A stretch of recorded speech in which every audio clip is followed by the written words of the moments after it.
So that's what we're going to attempt to pump up on the YouTube is a recording from that.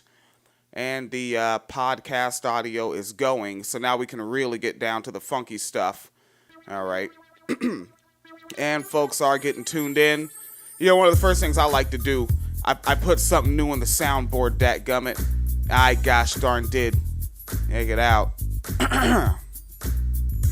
Oh, that thing does not move too fast. It's a chance to do good for us boys in the hood. Just call us NWA, Neighbors with Appetizers. I like that one. And it's always a classic here. How do you feel? I feel amazing. Is this how men feel? All the time. Even the ugly ones. All right. So now, Bill Cosby, right? Bill Cosby's in prison. He's a rapist and he's in prison, right? And I follow a lot of people that are black conservatives, all right? And I thought, I should just go ahead and make a web post because you need more time. I have some show prep done, but it's going to take a few months. And I think Phoenix Kalita's going to end up wrapping it up because she's going to have way more time than what I have. But I figured I could make a little post because I can't do one on Neely Fuller and Francis Welsing yet. That's going to be a long one because you got to go through like over 20 hours of interview material and clip that shit up. That takes a goddamn while. But it's doable. Right? So these people actually think Bill Cosby is a victim of Me Too. Now, you tuning into this, you may have heard of black conservatives. And you're like, oh yeah, fucking Ben Carson, right? You think black conservatives, you're like, oh, fucking Sheriff fucking Joseph Clark, right? That fucking guy, black conservatives, there's a guy, it was another Ben, the one out of Florida that bumped out Alan Grayson in the Congress for a second there.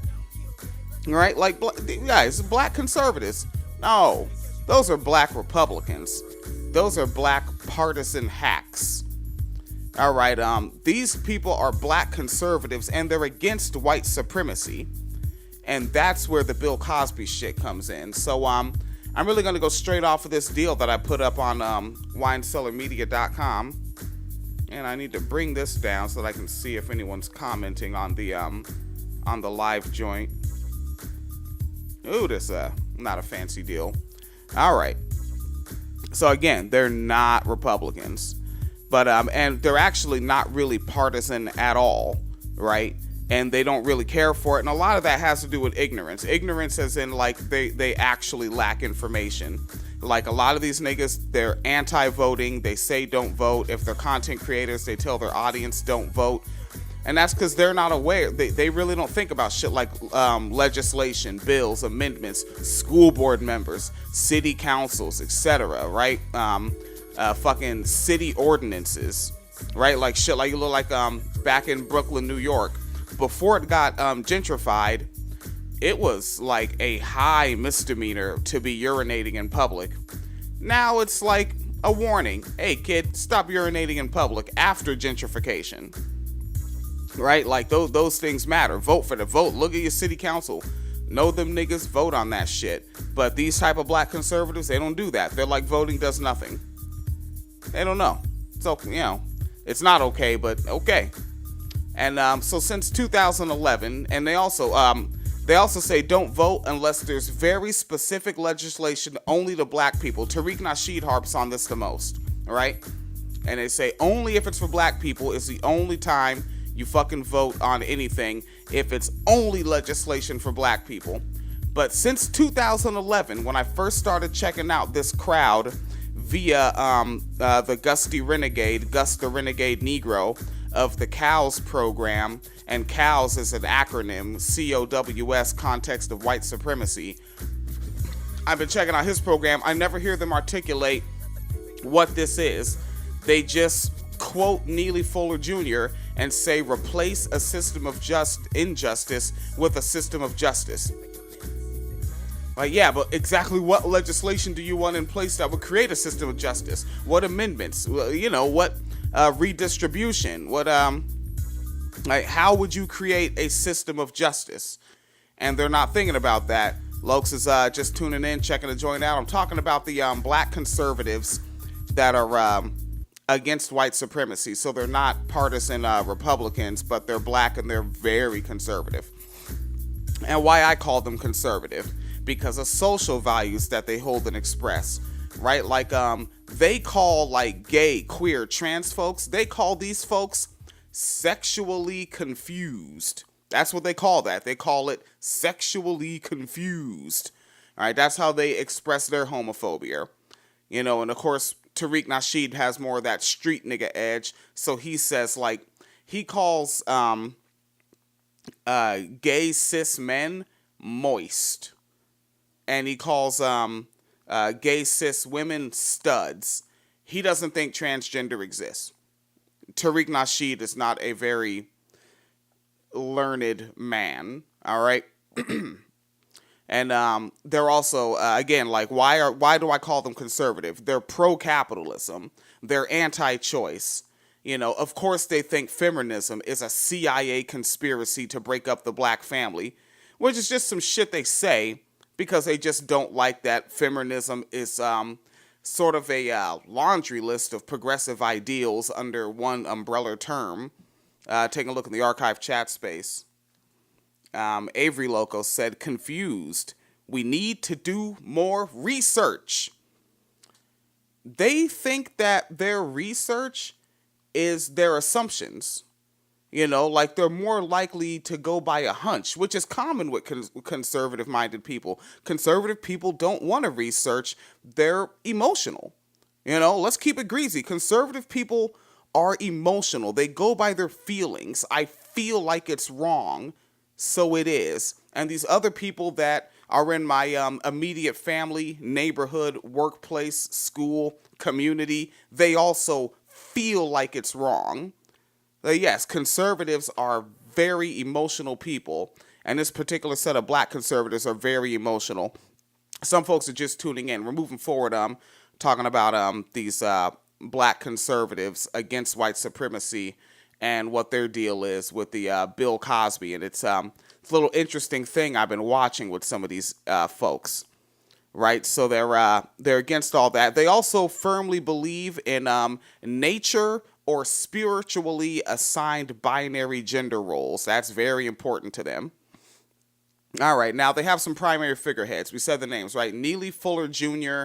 and the now deceased Frances Cress Welsing. Folks may have heard me refer to Welsing as Wacky Welsing, because that was the first one of the figureheads I heard on a very old... She's been on Gus's program, The Cows, a lot.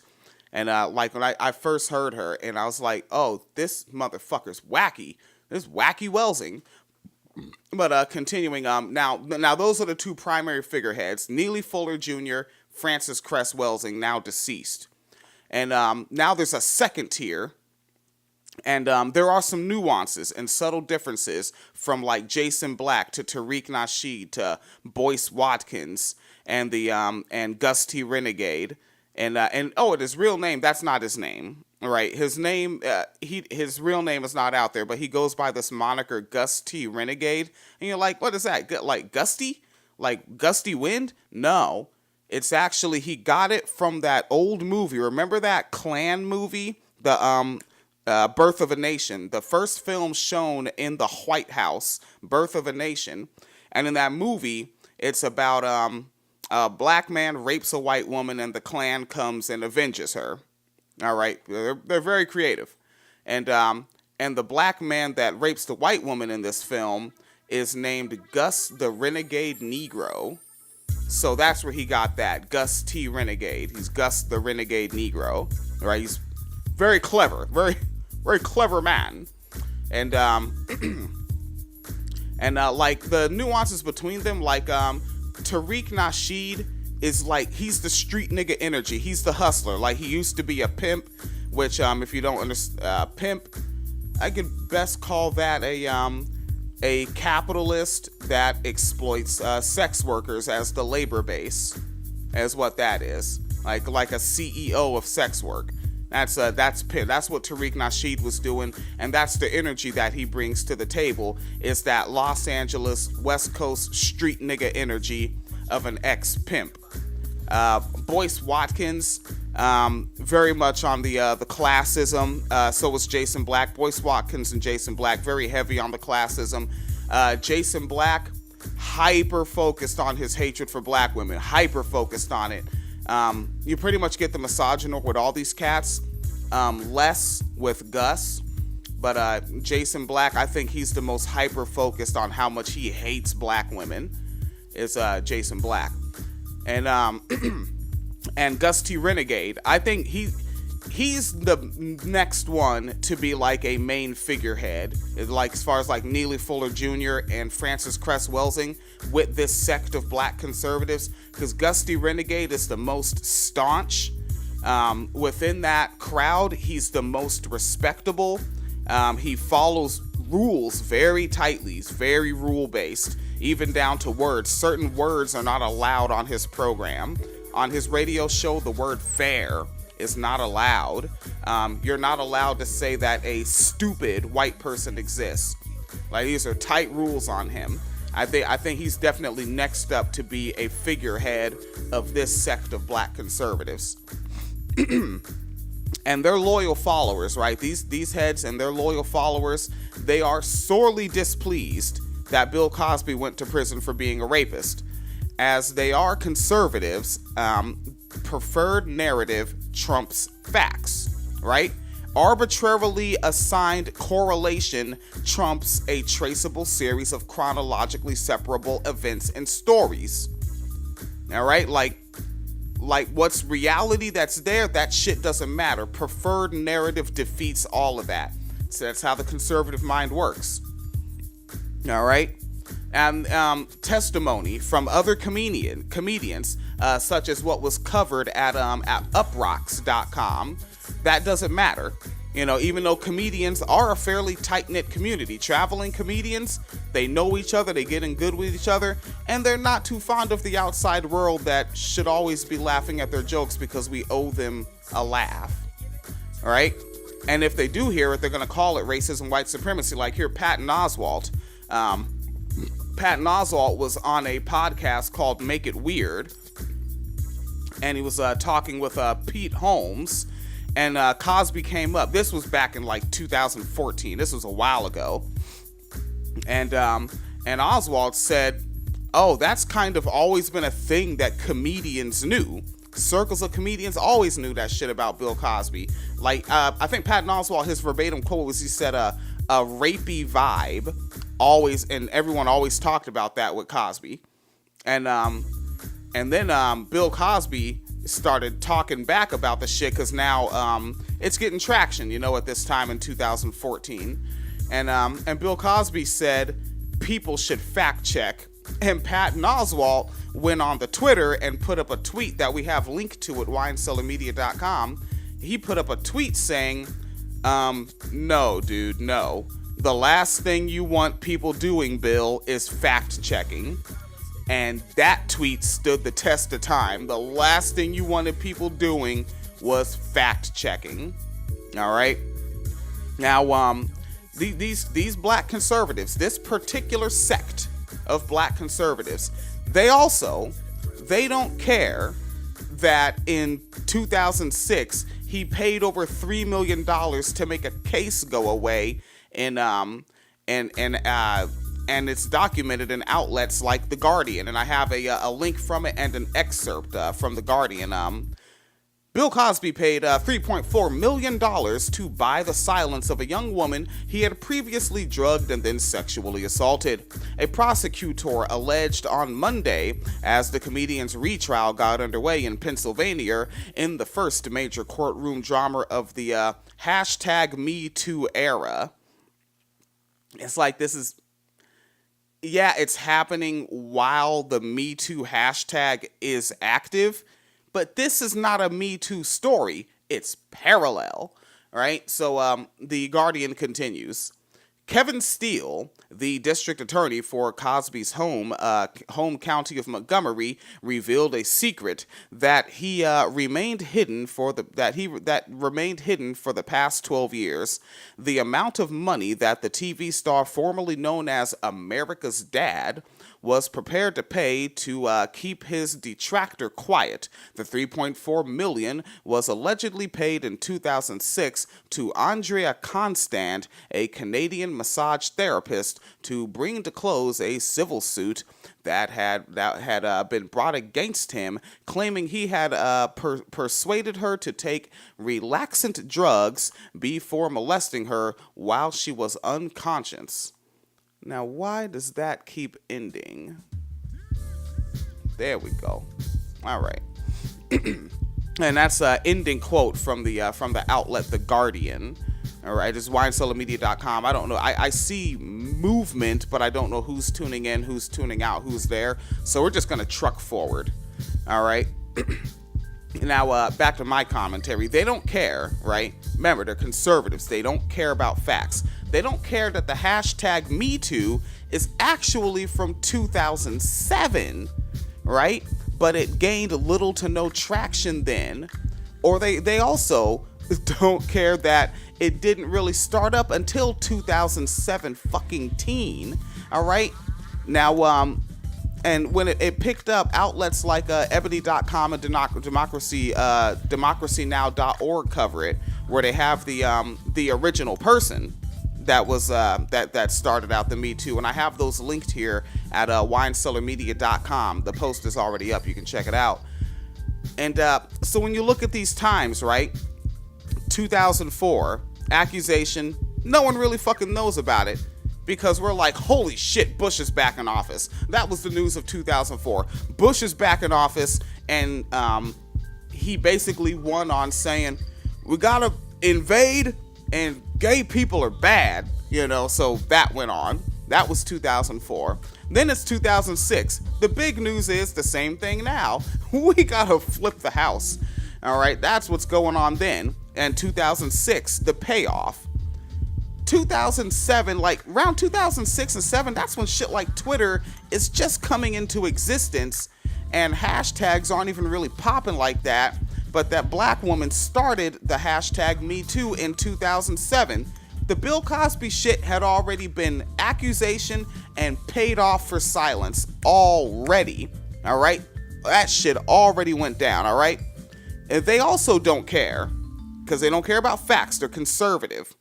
They don't care that it was a shaky video from an amateur filmographer with a smart device uploaded in 2013 that actually brought awareness to Cosby being a rapist. They don't care that that there was no active hashtag #MeToo conversation, let alone a movement. They don't care that the fellow comedian Hannibal Buress, of whom actually has the joke of which Hannibal Buress is not a feminist. Hannibal Buress didn't come at Bill Cosby in the name of women's rights. Hannibal Buress has a joke about trying to take a woman home from a dance club, and she starts talking about, you know, consent and slut shaming, and he's like, hey, it's not time to get on your feminist pedestal. That's one of Hannibal Buress's jokes. He talked about Cosby. Let's see why. Why did Hannibal Buress talk about Cosby? All right, because because young performers, and this started in the 80s, right? Hannibal Buress was a little baby. This started in the 80s.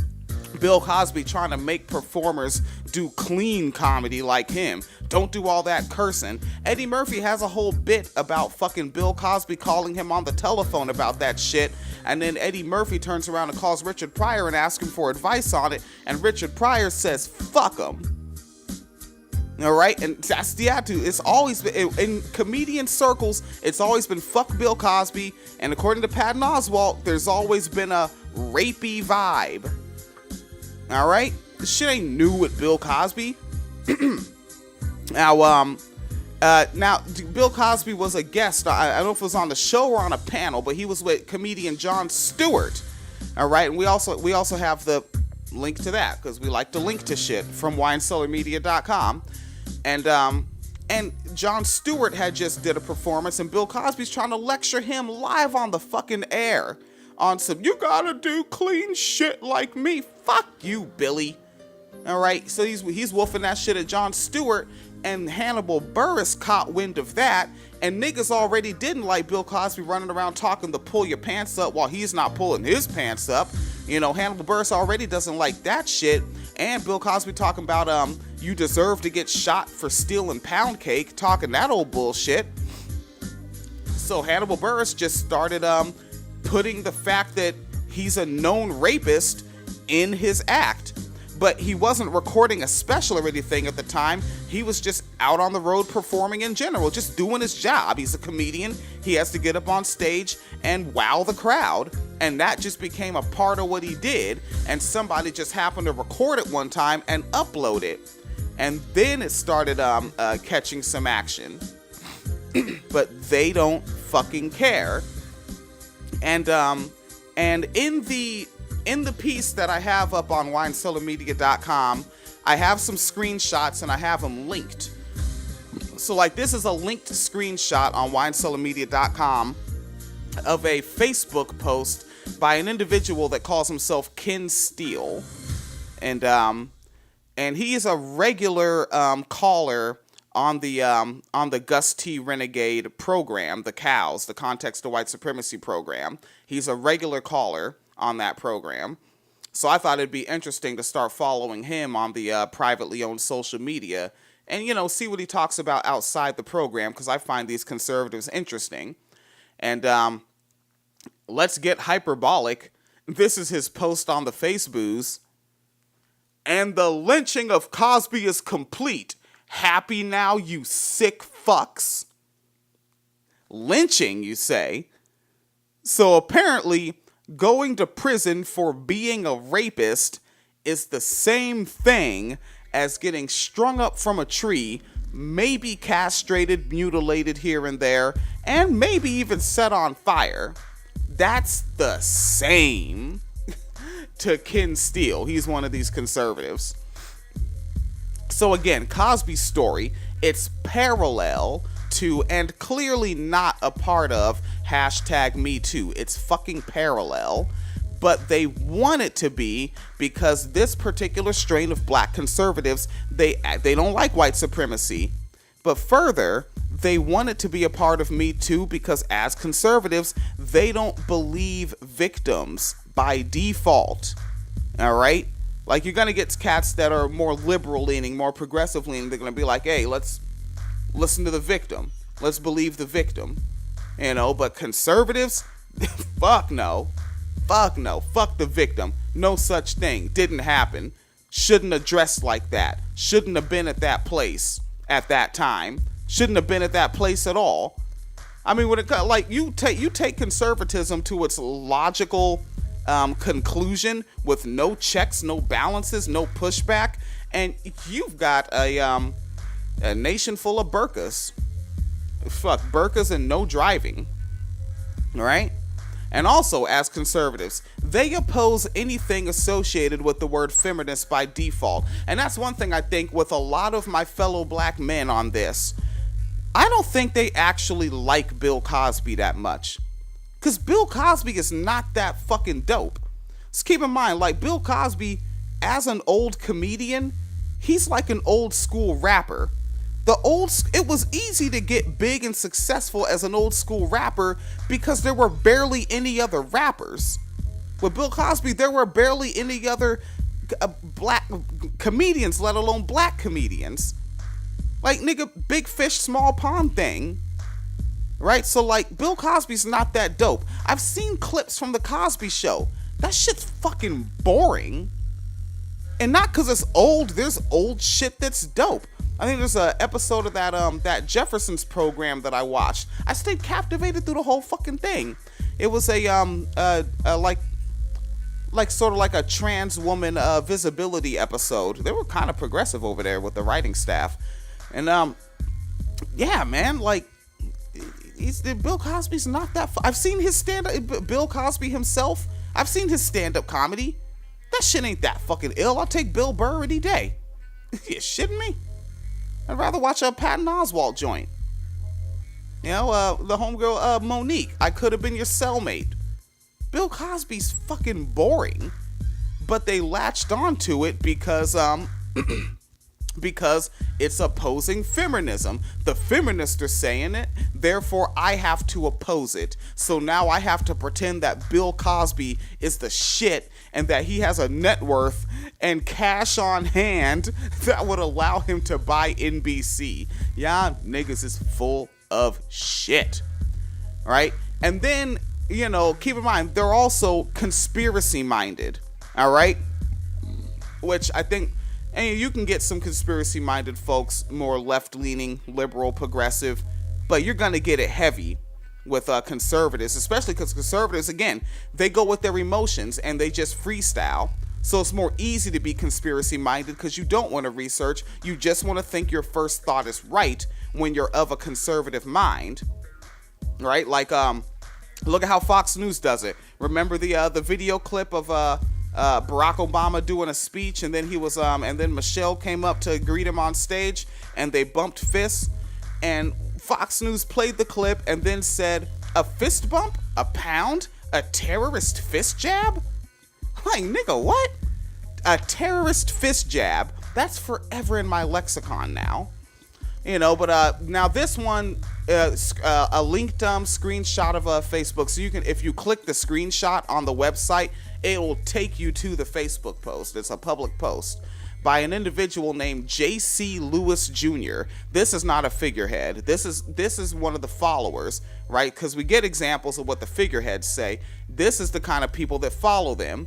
So now you remember that story of the white woman in the convenience store, and a little 9-year-old black baby turned around and his backpack touched her, and so she called the cops and accused him of groping sexual assault. This is what J.C. Lewis Jr. put up as his commentary on it. Quote, "Liberal white woman accuses 9-year-old boy of groping her. According to the hashtag #MeToo lunatics, the boy did it, and he should be banned from elementary." End quote. That's what the like, really? So apparently that was also a part of Me Too. So now that's just what they're doing. Me Too is feminist. White supremacy is bad. Like, these are the two thoughts they're holding in their head. So now anything that we don't like that white supremacy did, we're going to blame that on feminism. If it's related to sex, sexual assault, sexual misconduct, soft language, we're just going to blame that on Me Too. If it's black and it's white, we're going to blame that on Me Too. That's what they're going to do now. All right? Now, also, now this one, we're actually going to cover this video on a separate episode. But it's an individual, it's Boyce Watkins, which he is a figurehead of these conservatives, and another individual named Cloud Anderson. I'm not very familiar with Cloud Anderson, but these are the pompous ones that love to talk money. Hey, they're obsessed with talking economics. And I'm watching their video where they're talking about hashtag Me Too, and I'm gonna cover the video with Phoenix Kalita, but just want to give you a little bit of what they talked about on there. This is what this Cloud nigga was saying. The white man puts the white woman on the top of the social hierarchy and the black man at the bottom of the social hierarchy. And for the black man to be able to reach the white woman, his penis has to be very long to reach the top from the bottom. So that's why they castrated him on lynchings. Yeah. Now, he says way more words than that. It's like a 7 to 10 minute segment, but I want to wait and cover that with Phoenix Kalita. So that, again, this is the kind of shit they say. And he just said it, and that was the Cloud nigga talking. That was Cloud Anderson talking, and it's on Boyce Watkins' program. And Boyce didn't say, dude, what the fuck? Did you just make that up now? And nigga, are you smoking expired cupcakes and having lean with mayonnaise in it? He didn't say that. He was just like, yeah, it's making a lot of sense. And keep in mind, because like, as echo chambers tend to go, they only talk to each other. Now, he said that shit on purpose. Now, you'll find the Jason Black, if you dare care to look. I didn't bring up any Jason Black screenshots, but if you care to look, you'll find Jason Black saying that white people took this is the idea he's pushing. He's saying that white people took Bill Cosby down not because of Bill Cosby himself or anything he did, but because they hate the fictional character Cliff Huxtable. All right, now, if there has been some progress when it comes to white supremacy, when it comes to racism, racial bias, right, racial animus, if there has been some progress on that, why would they have even financed and allowed that character to exist in the first place if they were just going to wait about 4 decades later and put him in prison for it? That sounds like a poor plan. But this is the shit that Jason Black is pushing to his crowd. And like I said, and Tariq Nasheed, he's been saying that what Tariq Nasheed is saying is that Bill Cosby is symbolic. This is the verbatim quote. This is the phraseology that he regularly uses. He says that Bill Cosby represents one big nigga. That's right. That rickety old man represents one big nigga.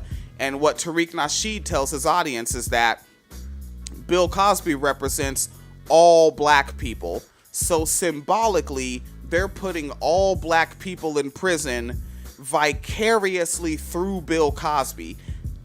He says this shit on purpose.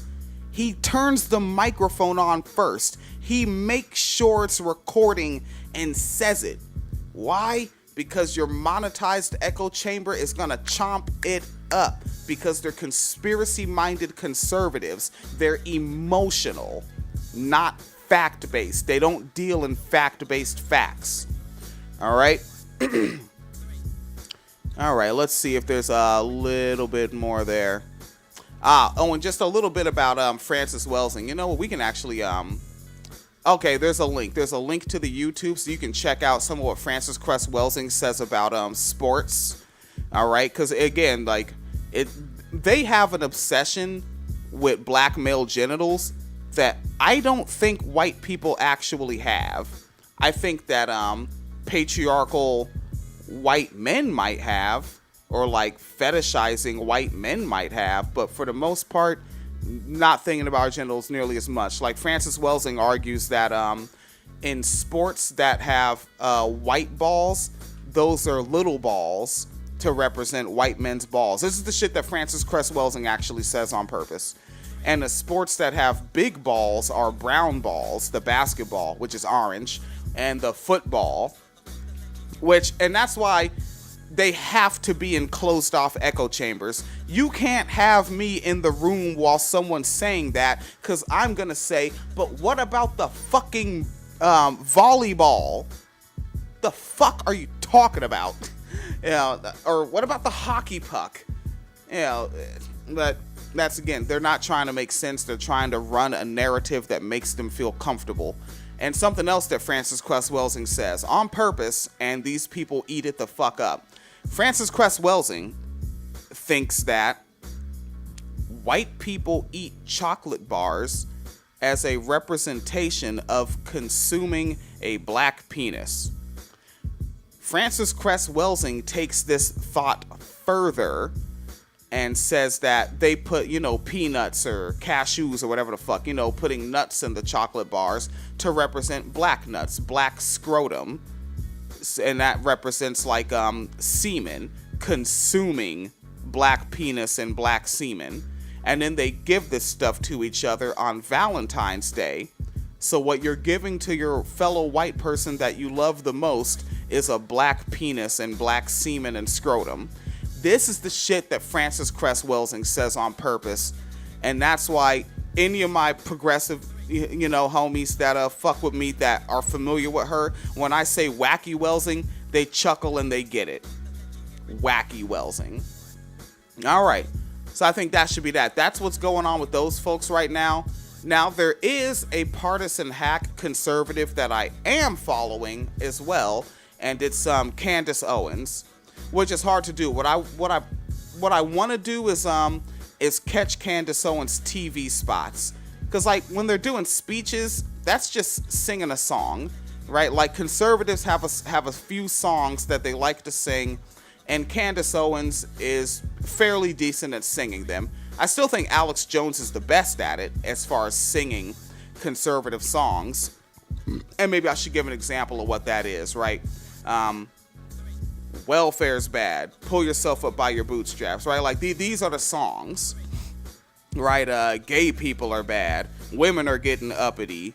The Christians are under attack. Those are conservative songs that they like to hear sang. You know, you like, at least with them niggas, the Democrats, like, they'll say some different shit. You know, they're at least with the times. They'll bring a fucking, a rapper on stage. But Republicans, they've been saying the same shit since I was a goddamn child. Maybe they said something different before it. I'll have to check the archives on that one, buddy. Alright, so that should be that. Alright, so is William J. Jackson. I want to come back hopefully this evening with Phoenix Kalita. She is busy right now. Alright, and motherfuckers can keep this gosh darn thing alive, right?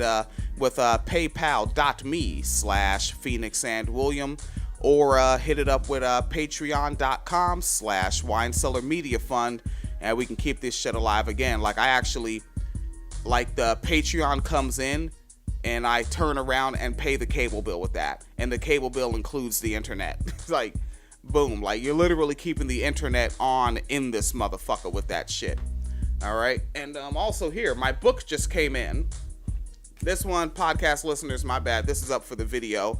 This book that's showing up on the camera, The Elephant in My Bedroom by Brianna Monet. All right, Brianna Monet is somebody, she sent me a friend request on the Facebooks when one of my posts was getting some traction, and I was just looking down her timeline. I saw that she wrote books, so, you know, go on the Amazon and buy them shits and hold niggas down. You know, I recently linked to another one, Fallon Matthew, one of FallonKitty.com's books. You know, go, you know, cop these niggas shit, man. Hold it down with niggas. All right, so that will be that. Please be as safe as possible wherever you are.